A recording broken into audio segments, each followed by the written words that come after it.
The four mafia kings by Ghazia Khan. السلام علیکم میرے پیارے ریڈرز، امید کرتی ہوں کہ آپ سب خیریت سے ہوں گے۔ ارمغان سنجیدگی سے کھڑا تھا، اس کی نظریں زائرہ پر جمی تھیں جیسے کسی فیصلے کی مہر ثبت کرنے آیا ہو۔ زائرہ ہمیشہ کی طرح پر اعتماد انداز میں اس کے سامنے کھڑی تھی، بازو باندھے، مگر اس کی آنکھوں میں وہی تیکھا پن تھا جو اسے دوسروں سے مختلف بناتا تھا۔ وہ جانتی تھی کہ ارمغان کچھ خاص کہنے والا ہے، اور اس بار شاید بات عام نہیں تھی۔ چند لمحوں کی خاموشی کے بعد ارمغان نے گہری سانس لی، جیسے الفاظ کو سوچ سمجھ کر ادا کر رہا ہو۔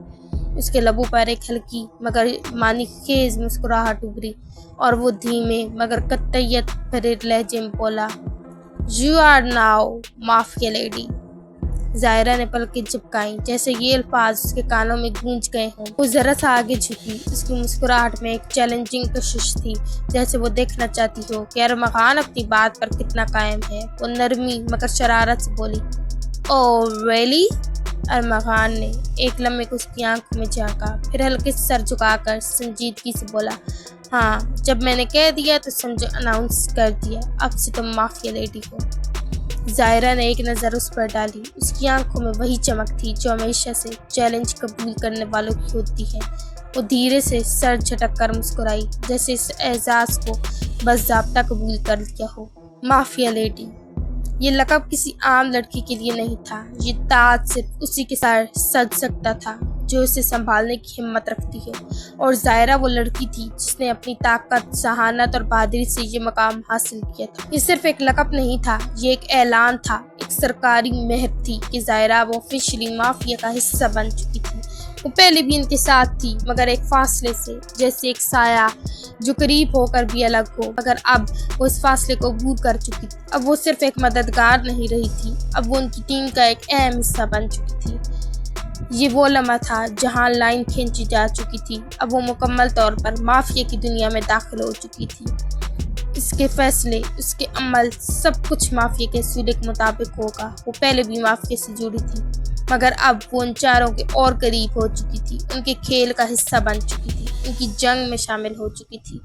وہ اب صرف لیڈی باس نہیں تھی، وہ مافیا لیڈی تھی، اور مافیا لیڈی کبھی پیچھے نہیں ہٹتی۔ مافیا لیڈی آگے بڑھتی ہے تب تک جب تک کھیل ختم نہ ہو جائے۔ عین اسی لمحے پینتھر گھر سے باہر نکلا۔ ہوا میں ایک اجنبی سنجیدگی کھل گئی، جیسے طوفان سے پہلے کی خاموشی ہو۔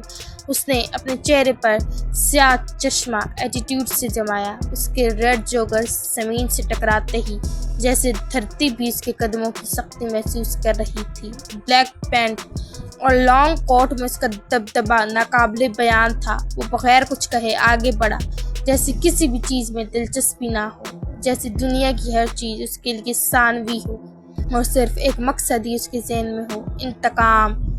عرش اور ذوحان پہلے ہی گاڑی میں بیٹھ چکے تھے، دونوں نے چشمے لگائے ہوئے تھے، اور ان کے انداز میں وہی بے نیازی تھی جو ان کی پہچان تھی۔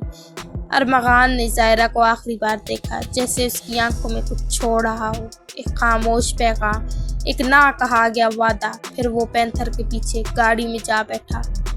گاڑیاں ایک ایک کر کے پورچ سے نکلنے لگی، ان کی انجن کی گرج سنسان سڑک پر گونجی، اور سرخ بریک لائٹس اندھیرے میں ایک وحشی چمک چھوڑ رہی تھی۔ ایسا لگ رہا تھا جیسے سیاہ رات میں کوئی نیا کھیل شروع ہونے والا ہو، کوئی ایسا کھیل جس میں صرف طاقتور ہی زندہ رہ سکتا تھا۔ ایئرپورٹ کی فضا میں ایک عجیب سا سکوت تھا، جیسے ہوا بھی جانتی ہو کہ آج کوئی خاص لمحہ ہے، کوئی بڑا قدم اٹھایا جا رہا ہے۔ نجی ٹرمینل کے مخصوص حصے میں، جہاں عام مسافروں کی رسائی ممکن نہیں تھی، چاروں مافیا کنگز اپنے مخصوص انداز میں کھڑے تھے۔ ان کے چہروں پر سرد مہری، آنکھوں میں بے رحم چمک، اور جسمانی انداز میں وہی رعب تھا جو صرف ان کے جیسا مقام رکھنے والوں میں ہوتا تھا۔ پورا ایئرپورٹ سیکورٹی سے بھرا ہوا تھا، مگر ان کی اپنی سیکورٹی سب سے بھاری تھی۔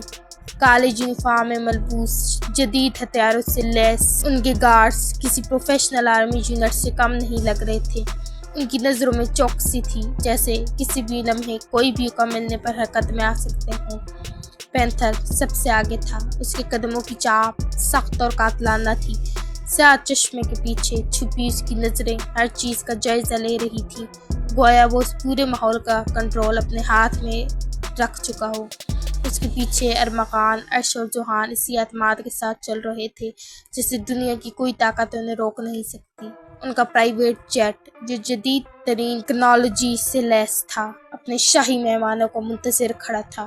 سفید اور سیاہ رنگ کا یہ جہاز زمین پر کھڑا ہونے کے باوجود اپنی عظمت کا اعلان کر رہا تھا۔ جیسے ہی وہ سیڑھیاں چڑھنے لگے، ارد گرد موجود گارڈز فوراً حرکت میں آئے اور چاروں طرف پوزیشن لے لی۔ ہر ایک کے کان میں خفیہ ایئر بڈز تھے اور ہر کوئی مکمل الرٹ تھا، جیسے وہ کسی جنگی مشن پر جا رہے ہوں۔ اندر داخل ہوتے ہی ایک پراسرار سا ماحول تھا۔ جیٹ کے اندرونی حصے میں لگژری اور طاقت دونوں کا امتزاج تھا۔ چمڑے کی گہرے رنگوں والی نشستیں، دیواروں پر جدید ساؤنڈ پروفنگ اور ایک طرف مکمل بار اور اسلحے کا خفیہ سیکشن۔ مگر سب سے خاص بات یہ تھی کہ یہ جہاز ایک عام پرائیویٹ جیٹ نہیں تھا، یہ ان کے مطابق ڈیزائن کیا گیا تھا۔ ہر جگہ ان کے خفیہ راستے، فرار کے پلان اور جدید دفاعی نظام موجود تھا۔ ان کے گارڈز پہلے سے ہی اپنے مخصوص مقامات پر بیٹھ چکے تھے، مگر کسی کا دھیان ایک لمحے کے لیے بھی نہیں ہٹا تھا۔ پورے جہاز میں وہی خاموشی تھی جو کسی بڑے طوفان سے پہلے چھا جاتی ہے۔ پامیر بھی ان کے ساتھ جہاز میں بیٹھا تھا۔ پینتھر نے اپنی مخصوص نشست سنبھال لی۔ اس کی نظریں سیدھی آگے مرکوز تھیں، جیسے پہلے ہی آنے والے لمحوں کا حساب لگا چکا ہو۔ ارمغان نے اپنی گھڑی پر وقت دیکھا اور پائلٹ کو سگنل دیا، جس نے فوراً ہیٹ سیٹ پر کنفرمیشن دی اور ٹیک آف کی تیاری شروع کر دی۔ یہ سفر عام نہیں ہوگا، جوان نے مسکراتے ہوئے چشمہ اتارا اور نشست پر آرام سے بیٹھتے ہوئے کہا۔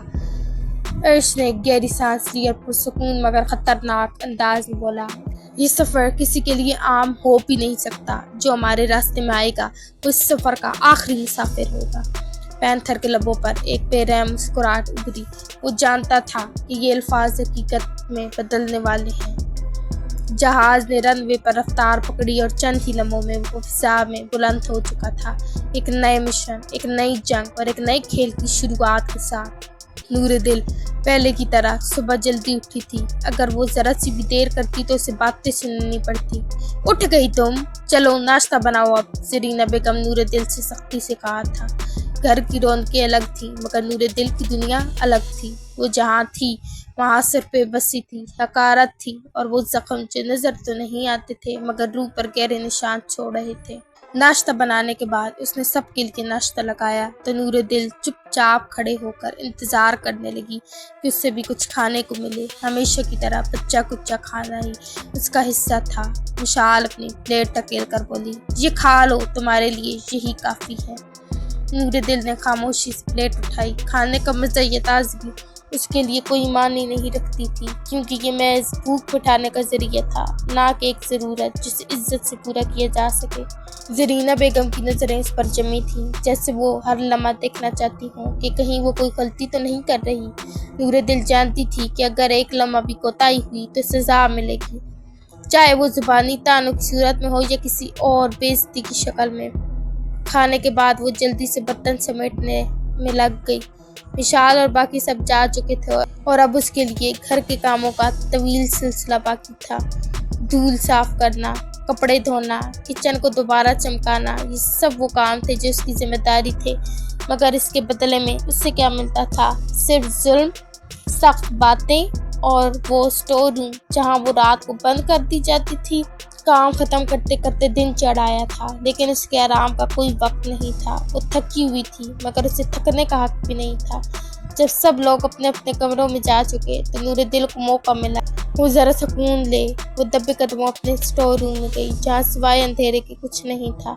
اس نے دروازہ بند کیا اور دیوار سے ٹیک لگا کر زمین پر بیٹھ گئی۔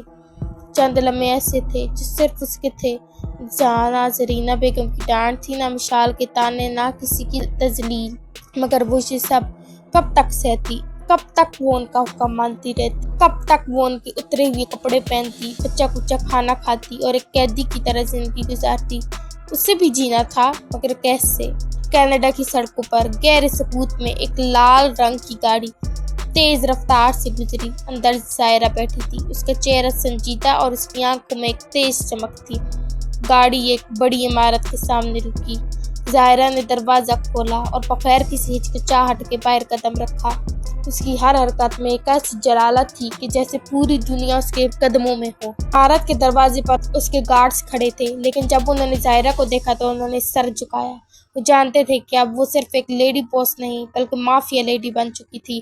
اس کے قدموں کی آواز میں ایک خاص قسم کی دھمک تھی جو پورے علاقے میں گونج رہی تھی۔ عمارت کے اندر داخل ہوتے ہی ایک آدمی آ کر اس کے سامنے کھڑا ہوا۔ اس کے چہرے پر ایک چیلنجنگ مسکراہٹ تھی۔ تو تم ہو وہ مشہور مافیا لیڈی؟ تمہارے بارے میں بہت سنا ہے، لیکن یہ جان لو یہ کھیل تمہارے بس کا نہیں۔ ظاہرہ نے اس کی طرف نظریں اٹھائیں اور اس کی آنکھوں میں ایک ایسی سردی تھی کہ وہ آدمی ہڑبڑا کر پیچھے ہٹ گیا۔ تمہیں ابھی تک سمجھ نہیں آئی؟ اس کی آواز سرگوشی کی طرح تھی، لیکن اس میں ایک زبردست شدت تھی۔ وہ آدمی ایک قدم پیچھے ہٹا اور پھر ظاہرہ نے اس کی طرف رخ کیا۔ تم لوگ میرے راستے میں نہیں آ سکتے۔ تمہیں یاد رکھنا ہوگا کہ جب تک میں ہوں اس دنیا میں کوئی بھی تمہاری طرح کے بزدلوں کی جگہ نہیں بنا سکتا۔ یہ کہتے ہوئے اس نے اپنے گارڈز کو اشارہ کیا۔ گارڈز فوراً اندر آئے اور اس آدمی کو باہر دھکیل دیا۔ ظاہرہ نے دروازہ بند کیا اور اندر کی جانب قدم بڑھا دیے۔ اس کی موجودگی ہی اتنی طاقتور تھی کہ جیسے پورا کمرہ اس کے حکم پر رکا ہو۔ کینیڈا میں جب تک میں ہوں تمہارا کوئی کچھ نہیں بگاڑ سکتا۔ تم میری سلطنت میں ہو اور یہاں میں ہی قانون ہوں۔ یہ کہتے ہوئے اس نے اپنا سیاہ چمڑے کا کوٹ نکالا اور اسے پہنا جیسے وہ ساری دنیا کو اپنا تسلط دینے کے لیے تیار ہو۔ اس کا چہرہ اب پرامن تھا، لیکن آنکھوں میں وہ طوفان تھا جو کسی بھی وقت پھٹنے کے لیے تیار ہو۔ اس نے اپنے گارڈز کو اشارہ کیا اور وہ سب واپس اپنے کام میں لگ گئے۔ اب وہ مافیا کی دنیا میں قدم رکھ چکی تھی اور اس کا ہر فیصلہ، ہر قدم اس کی طاقت اور حکمرانی کا نشان تھا۔ پینتھر کا جیٹ ایئرپورٹ پر لینڈ ہو چکا تھا اور جیسے ہی جہاز کا دروازہ کھلا، ایک تیز ہوا کا جھونکا پورے ایئرپورٹ میں آیا۔ اس کے ساتھ ایک ہی لمحے میں طاقتور اور خوفناک خاموشی چھا گئی۔ پینتھر کے قدموں کی آواز اور اس کی موجودگی میں ایک خاص نوعیت کا سکون تھا جو کہ ساری دنیا میں گونج رہا تھا۔ پینتھر نے دروازے سے باہر قدم رکھا اور اس کے پیچھے ایک اور منظر تھا۔ ذوحان، عرش، ارمغان اور پامیر چاروں ایک ساتھ چل رہے تھے جیسے ایک مضبوط اور جیتنے والی فوج ہو۔ سب کے چہرے ماسک سے ڈھکے ہوئے تھے اور ان کی آنکھوں پر سیاہ گلاسز چمک رہے تھے جو کہ ان کے دل میں چھپے خطرے اور اعتماد کو ظاہر کر رہے تھے۔ سب نے بلیک کوٹ پہنے ہوئے تھے اور ان کے لباس میں اتنی طاقت تھی کہ جیسے ہر قدم کے ساتھ ایئرپورٹ کی زمین بھی لرز رہی ہو۔ ہر ایک کی موجودگی اس بات کا اعلان کر رہی تھی کہ یہ مافیا کے کنگز ہیں، بلکہ ان کا دنیا پر مکمل قبضہ ہے۔ پینتھر نے بغیر کسی ہچکچاہٹ کے آگے بڑھنا شروع کیا اور اس کے پیچھے باقی تینوں بھی اسی ایٹیٹیوڈ سے چلتے گئے جیسے وہ ہر جگہ پر اپنا اقتدار جتا رہے ہوں۔ ان کی ایک ہی نظر کافی تھی اور ایئرپورٹ کے تمام لوگ ہل کر ان کی راہ میں جگہ بنانے لگے۔ ایک آدمی ان کے سامنے آ کر کھڑا ہوا۔ اس کی نظریں پینتھر پر مرکوز تھیں جیسے وہ کسی سوال کا جواب دینا چاہتا ہو، لیکن پینتھر نے کوئی جواب نہیں دیا، صرف اس کی طرف یک تک دیکھ کر کہا، تمہیں ابھی تک یہ سمجھ نہیں آیا کہ جب تک میں ہوں تمہاری حیثیت کچھ بھی نہیں؟ اس کی آواز میں اتنی شدت تھی کہ وہ شخص سے ایک قدم پیچھے ہٹ گیا۔ زہر کی طرح ساکت پینتھر ایک قدم آگے بڑھا اور پھر اس کے پیچھے سب کے قدم ساتھ تھے۔ ذوحان، عرش، ارمغان اور پامیر کی خاموشی میں ایک خوفناک طاقت چھپی ہوئی تھی۔ یہ صرف مافیا کے کنگز تھے جو امریکہ کے شہر میں آ چکے تھے۔ انہوں نے ایئرپورٹ کے باہر کی سڑکوں پر قدم رکھا جہاں ہر شخص کی نظریں ان پر تھیں۔ ان کے ہر قدم کے ساتھ ایئرپورٹ کی رونق جیسے دم توڑ گئی ہو اور ساری دنیا ان کی طاقت سے لرز رہی تھی۔